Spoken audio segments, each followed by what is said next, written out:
ये समस्या है। धीरे धीरे से मेरी जिंदगी में आना।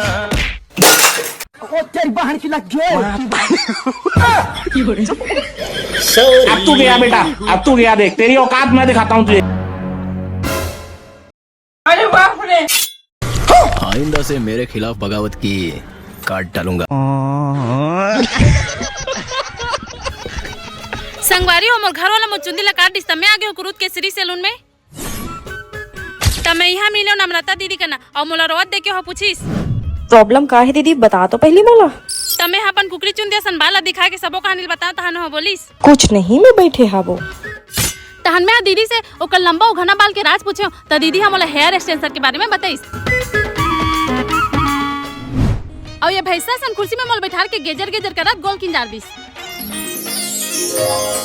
अइला जादू। अरे वाह दीदी तो मोर बाल पहली से भी ज्यादा लंबा और घना कर दिस। तो संगवारी हो कैसा दिखा तुम्हें? यहाँ अच्छा दिखा तो ना? काप माला भी इतना लंबा और घना बाल चाहिए तो आप मना जाओ कुरूद के ओल्ड देना बैंक के पास सरोजनी चौक श्री सैलून में। जी हाँ नम्रता दीदी हेयर एक्सटेंशन के साथ मेक ओवर, बॉडी पॉलिशिंग और भी बहुत सारा काम करते। अगर आप मतलब भी हेयर एक्सटेंशन कराना है तो स्क्रीन में दिए गए नंबर से आप मन दीदी से कांटेक्ट कर सकते हो।